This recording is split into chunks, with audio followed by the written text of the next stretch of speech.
What's up, guys? So today I'm here with Ahamefule J, who's a writer and actor in the film Thin Skin. So thank you so much for chatting with me today, man.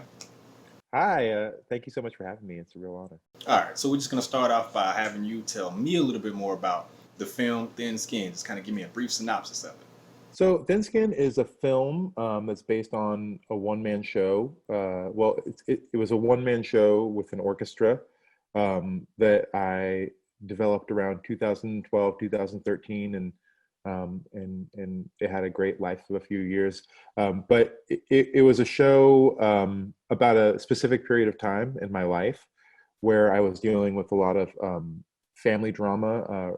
My estranged father from Nigeria, who I'd never met, suddenly popped back up in my life, and uh, there's a lot of I'm going through a divorce, and everything that seems like it could be going wrong is going wrong, and then somehow it gets worse, and that was kind of the stage show, and we really, although the film is a lot different in execution, it really is the same story and has a lot of the same heart and a lot of the same family dynamics. And so, yeah, I've been working on the film with the director Charles Mudede, and also my wife Lindy West.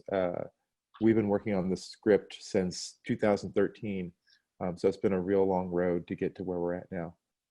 But it's great that it's finally seen the light of day. So this film is an adaptation of a popular Broadway stage play. So can you talk about that process that you guys went through in figuring out how you wanted to bring this to life on film?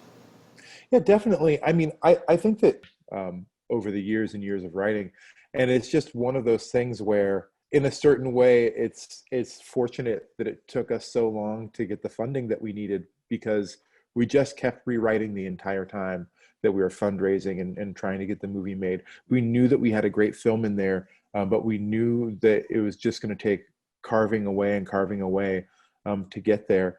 And we started really trying to make a more traditional movie with romance and things like that, and we were really having a hard time making it work. And uh, there was a really a moment when we watched a video of the live show again and decided to really bring it back home, bring it back to where it belonged. And so the script really went through a journey where it stretched very far from the live show, then ended up coming back much closer to it. And beyond that, in the time that we wrote that show, we went through so many personal experiences that taught us so much about the process of making things. For one, when we started working on the show, it was just when we started working on the film, it was just a work in progress show, and the show hadn't even been successful yet. So we were working on this film for a show that had not really seen, had not even been made yet.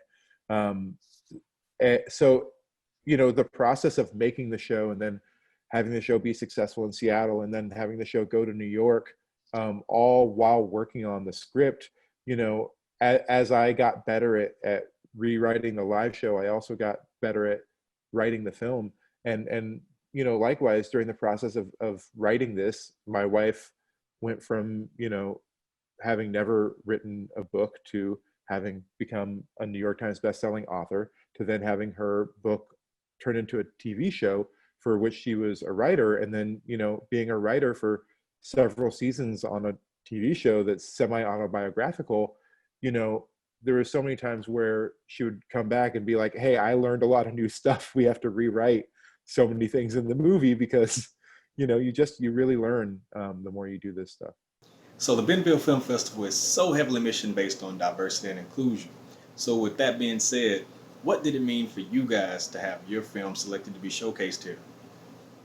You know it was great. I mean, it was wonderful to be selected, and it was, and we were so bummed when we didn't know when it was going to happen because of obviously the tragedy that we're all in right now. But and then I was so excited when it got rescheduled, and um, I'm very proud of um, the slow but steady movement that seems to be happening towards um, breaking down the barriers to films like this getting made.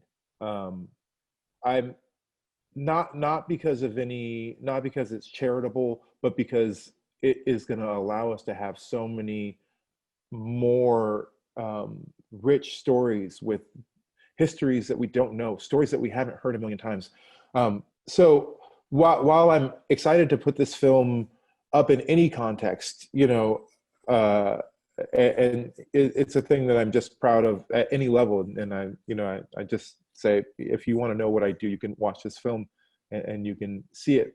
At the same time, it is wonderful to be part of this movement that is allowing so many more different films to be seen. So yeah, it's great to be in this company, and it's great to see all the other wonderful films that were selected. All right, so Ahamefule, before we wrap this up, is there any social media at all that you want to put out there for those of us who want to find out more about your film Thin Skin? I think the website is thinskinmovie.com. I'm pretty sure that's what the website is. I don't typically go there a lot myself because I know all the information already. But I think that is, I think it's Thin Skin Movie. I don't think it's Thin Skin Film. It's Thin Skin Movie. But you can also just Google the film. It's on IMDb, and we have a wonderful trailer out that premiered on Film Threat, and you can get a little taste of it there. And yeah, there's ways to find it, and we're going to definitely have more opportunities to see the film coming up, and we have announcements about that coming up soon. All right, thank you so much for your time today, man. I appreciate it. Oh, thank you so much for having me. It's been an honor.